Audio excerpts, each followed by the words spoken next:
नमस्कार विद्यार्थियों, मैं डॉक्टर सुनीता गहलोत, सह आचार्य सम्राट पृथ्वीराज चौहान, राजकीय महाविद्यालय अजमेर, एमए उत्तरार्ध द्वितीय प्रश्न पत्र आधुनिक काव्य की कक्षा में आपका स्वागत करती हूँ। प्रिय विद्यार्थियों, अपने पूर्व के व्याख्यान में हम जयशंकर प्रसाद की कामायनी के चतुर्थ और अंतिम सर्ग इड़ा सर्ग की महत्वपूर्ण पद्यांशों की व्याख्या पढ़ रहे थे। इसी क्रम में आज हम देखते हैं, आइए कुछ और पद्यांशों की व्याख्या। जीवन सारा बन जाए युद्ध, उस रक्त अग्नि की वर्षा में बह जाए सभी जो भाव शुद्ध। अपनी शंकाओं से व्याकुल तुम अपने ही होकर विरुद्ध, अपने को आवृत्त किए रहो, दिखलाओ निज कृत्रिम स्वरूप, वसुधा के समतल पर उन्नत। इस पद्यांश में जैसा कि आपको मालूम है कि इस सर्ग में मनु को काम की शाप ध्वनि सुनाई देती है। इसी क्रम में शाप देता हुआ काम मनु से कहता है कि हे मनु, तुम्हारा जीवन सारा बन जाए युद्ध, कि तुम्हारा सारा जीवन एक युद्ध बन जाएगा। उस रक्त अग्नि की वर्षा में बह जाए सभी जो भाव शुद्ध, और उस युद्ध में बहने वाले खून तथा बंदूक तोप आदि से निकलने वाली अग्नि की वर्षा में बह जाए सभी जो भाव शुद्ध। तुम्हारे हृदय के जितने भी शुद्ध भाव, परोपकार, सेवा, त्याग आदि हैं, वो सभी पवित्र भाव उसमें बह जाएंगे। अर्थात आगे चलकर जीवन में निरंतर संघर्ष करते हुए तुम इन सभी भावों को छोड़ बैठोगे।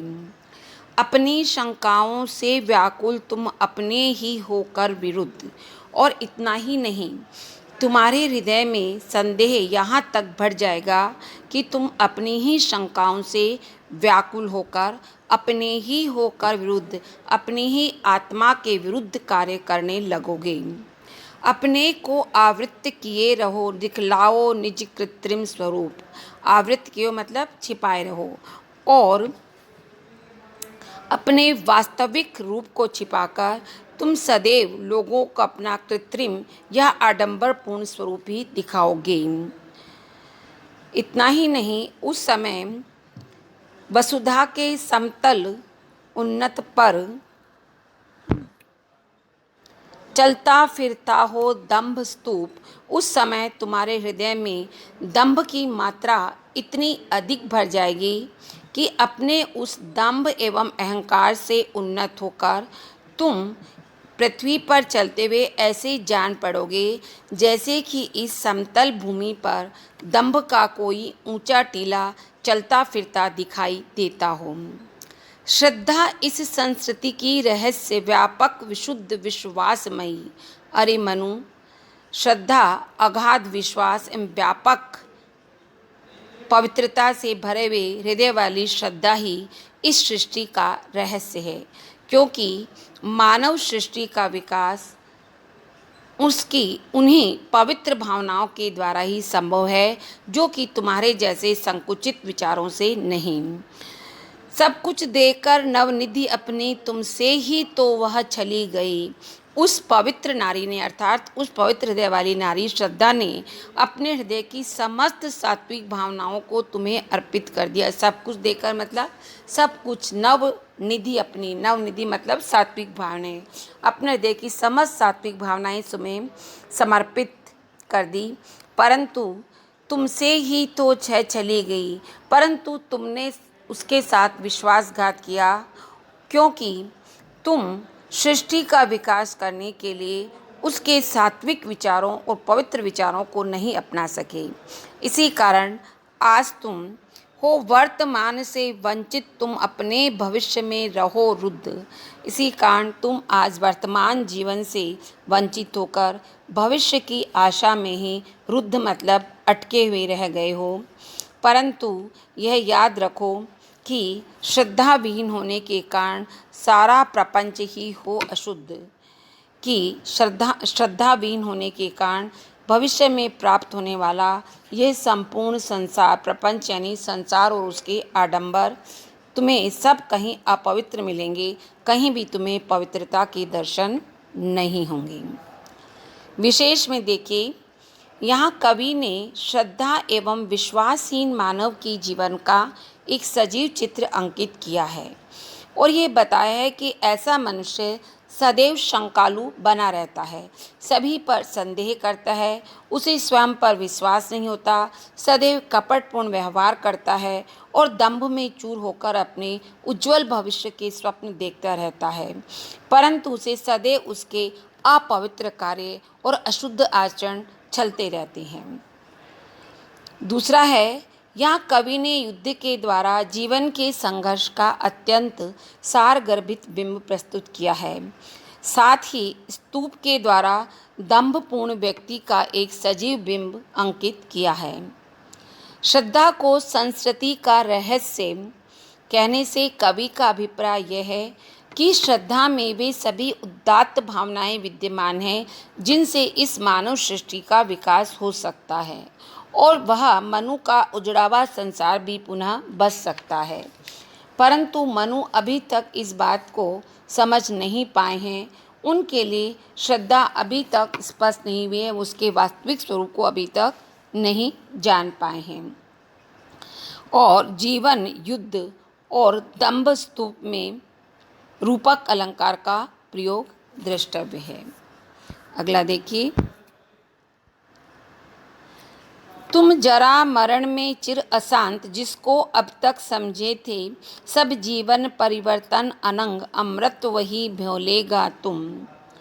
काम ने अंत में मनु से कहा कि हे मनु, तुम जरा मरण में चिर अशांत, कि जरा यानी वृद्धावस्था, अशांत यानी व्याकुल, अनंत असीम, अमृतत्व यानी अमरता, चिंतन अर्थात मनन, श्रद्धा वंचक यानी श्रद्धा को छलने वाले, मानव संतति यानी मानव सृष्टि, ग्रह रश्मि रज्जु मतलब नक्षत्रों की किरण रूपी रस्सी, पीटे लकीर यानी एक मुहावरा है जिसका अर्थ होता है अंधा अनुसरण करना, अतिचारी यानी स्वेच्छाचारी, परलोक वंचना का अभिप्राय है परलोक से प्राप्त होने वाले सुख का मिथ्या विश्वास, बुद्धि विभव का अभिप्राय है बौद्धिक उन्नति और भ्रांत यानी भटकता हुआ और शांत अर्थात थका हुआ। तब देखिए, तुम जरा मरण में चिर अशांत। यहाँ काम ने अंत में मनु से कहा कि हे मनु, देव होकर भी तुम सदैव वृद्धावस्था और मरण यानी मृत्यु के भय से अशांत अर्थात बेचैन रहोगे। जिसको अब तक समझे थे सब जीवन परिवर्तन अरंग, अब तुम उस विचार को भूल जाओगे कि जीवन में होने वाले अनंत परिवर्तनों का नाम ही अमरता है, अपितु तुम जीवन से घबरा कर ये कहोगे व्याकुल उसको कहो अंत अमृत वही, अपितु ये सब भूलकर अब तुम ये कहोगे कि जीवन का अंत होना ही अमरता कहलाता है, क्योंकि जीवन का अंत होते ही मनुष्य संसार के सभी संकटों से छूट जाता है। हे मनु, दुखमय चिंतन के प्रतीक श्रद्धा वंचक बनकर अधीर, तुम्हारा स्वभाव पहले ही मननशील था, किंतु अब आगे चलकर तुम दुख से भरे हुए सतत चिंतन की मूर्ति बन जाओगे। दुख में मतलब दुख से परिपूर्ण, चिर चिंतन मतलब सतत चिंतन की प्रतीक यथार्थ मूर्ति बन जाओगे और श्रद्धा वंचक बनकर अधिक और विश्वासमयी नारी श्रद्धा को छलने के कारण सदैव अधीर या व्याकुल बने रहोगे। तुम्हारी यह मानव सृष्टि भी नक्षत्रों की किरण रूपी रस्सी से भाग्य बांध पीटे लकीर, किरण रूपी रस्सी से अपने भाग्य को बांधकर लकीर पीटते हुए आगे बढ़ेगी। अर्थात कहने का प्राय है कि सभी मानव भाग्यवादी होते हुए प्राचीन परंपराओं का अंधानुकरण करते हुए अपना जीवन व्यतीत करेंगे। हे मनु, एक कल्याण भूमि यह लोक, यही श्रद्धा रहस्य जाने न प्रभा। एक श्रद्धालु व्यक्ति ही यह जान सकता है कि यह संसार कल्याण भूमि है, अर्थात इसी पृथ्वी पर मनुष्य को कल्याण की प्राप्ति होती है। परंतु तुम्हारी प्रजा तो श्रद्धा से विहीन होगी। श्रद्धा रहस्य न जाने न प्रजा, परंतु तुम्हारी प्रजा श्रद्धा के इस रहस्य को नहीं जानेगी, क्योंकि वह तो श्रद्धा विहीन होगी। और अतिचारी मिथ्या मान इसे परलोक वंचना से भरा जा आशाओं में अपने निराश। और तुम्हारे प्रजाजन अतिचारी मतलब स्वेच्छाचारी होने के कारण मिथ्या मान इसे, इस संसार को मिथ्या मानेंगे और सदैव मिथ्या विश्वास में लीन होकर ऐसा सोचेंगे परलोक वंचना से भर जा कि परलोक से ही सुख की प्राप्ति होती है, या यूँ कहिए कि परलोक में प्राप्त वाले सुख का मिथ्या विश्वास उन्हें सदैव रहेगा।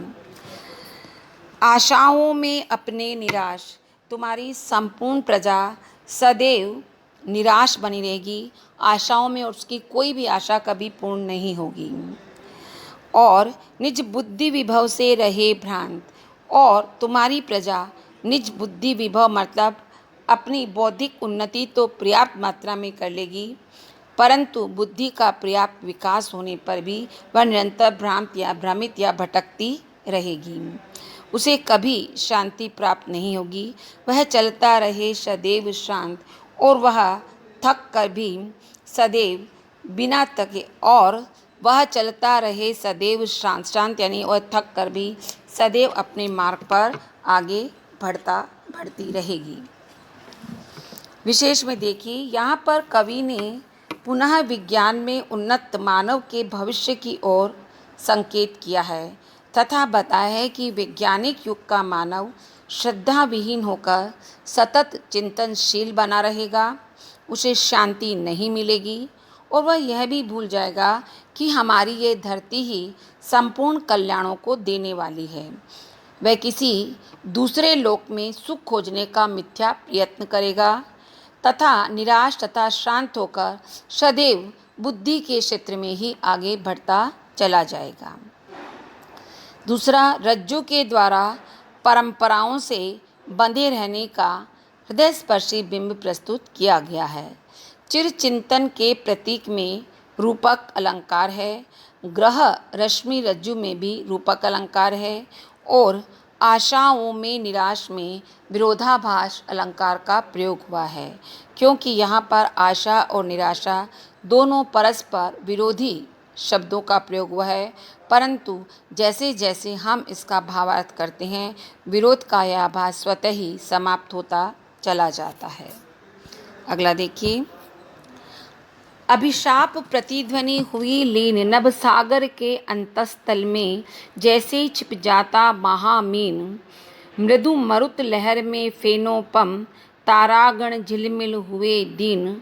निस्तब्ध मौन था अखिल लोक, तंद्रालसता वह विजन प्रांत, रजनी तम पूंजी भूत सदृश। इसके पहले कठिन शब्द देखिए। अभिशाप प्रतिध्वनि करते कामदेव के शाप की वाणी। लीन यानी शांत, नभ सागर यानी आकाश रूपी समुद्र, अंतःस्थल यानी आंतरिक भाग, महामीन यानी बड़े आकार की मछली, मरुत लहर यानी वायु रूपी लहरें, फेनोपप तारागण करते समुद्र के झाग के समान चमकने वाले तारे, झिलमिल हुए दिन। झिलमिल हुए दिन का अभिप्राय है मंद मंद गति से टिमटिमाने लगे। अखिल लोक यानी सारा संसार, निस्तब्ध यानी नीरव या शांत, तंद्रालस का अर्थ है आलस्य के साथ ऊँगता हुआ, विजय प्रांत यानी निर्जन सारस्वत प्रदेश, रजनी तम पूंजी भूत सदृश का अभिप्राय है रात्रि के घने अंधकार के समान, अशांत बेचैन, अदृष्ट भाग्य, काली छाया यानी अशुभ प्रभाव, यातना दुख और अवशिष्ट यानी शेष। अब देखिए, कामदेव के शाप की वह तीक्ष्ण वाणी या तीक्ष्ण ध्वनि अचानक आकाश में इस तरह से लीन हो गई। नभ सागर के अंतस्थल में, जिस तरह से समुद्र के अंदर कोई बड़ी मछली ऊपर प्रकट होकर उसके तल में जाकर छिप जाती है, और जैसे बड़ी मछली के डुबकी लेने पर समुद्र की मृदु मरुत लहर फेनोपम, समुद्र की लहरों के साथ साथ झाग भी उठने लगते हैं, उसी तरह आकाश में भी पवन के कोमल झोंकों के साथ तारागण मंद मंद गति से टिमटिमाते हुए दिखाई देने लगे। निस्तब्ध मौन था अखिल लोक। यह संपूर्ण संसार उस समय रात्रि के कारण शांत और मौन था, और तंद्रालस था वह विजन प्रांत, और सारस्वत प्रदेश का विजन यानी वह निर्जन प्रांत भी आलस्य के साथ ऊँघता हुआ सा जान पड़ता था।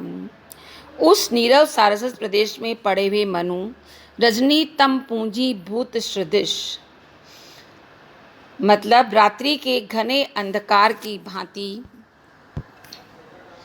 बेचैन होकर सांसें ले रहे थे और सोच रहे थे।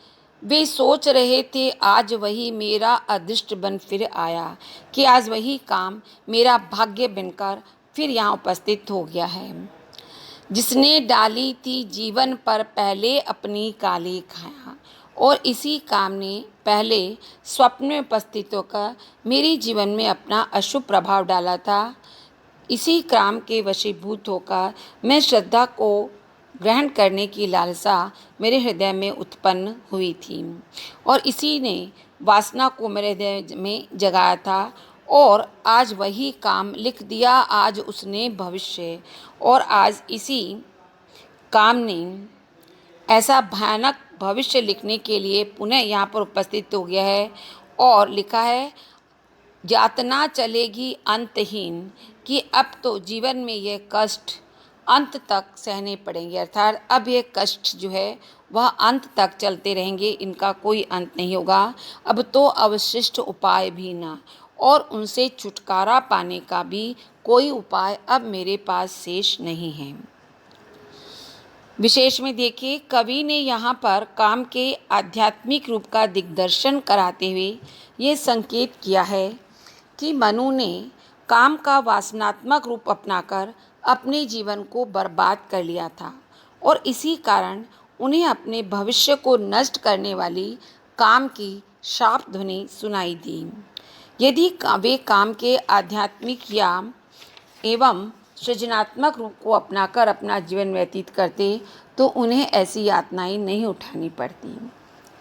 दूसरा बिंदु है, यहाँ कवि ने सागर में छिपने वाली मीन के द्वारा आकाश में काम की शाप ध्वनि के छिपने का बिंब, लहर के द्वारा हवा का बिंब, फेन यानी झाग के द्वारा तारों के निकलने का बिंब, और रजनी तम पूंजी भूत के द्वारा मनु की निराशा एवं अशांति का चित्ताकर्षक भाव बिंब अंकित किया है। नभ में सागर का, ध्वनि में मीन का, मारुत यानी वायु में लहर का, फेन अर्थात झाग में तारागण का आरोप होने के कारण यहाँ सांग रूपक अलंकार है, और फेनोपम तारागण में उपमा अलंकार भी है, जिसमें उन्होंने समुद्र में उठने वाले झागों की तुलना आकाश में टिमटिमाते हुए तारों से, सफ़ेद तारों से की है। तंद्रालस्था विजय प्रांत में मानवीकरण अलंकार भी द्रष्टव्य है। रजनीतम पूंजी भूत सदृश में पूर्णोपमा अलंकार का प्रयोग हुआ है। अगला बिंदु है, काली छाया से कवि का अभिप्राय यह है कि मनु की काम के आग्रह पर ही वासना में लीन होकर श्रद्धा को अपनाने के लिए लालायित हुए थे। काम का आकर्षण भरा संदेश सुनकर ही मनु की यह दशा हुई थी।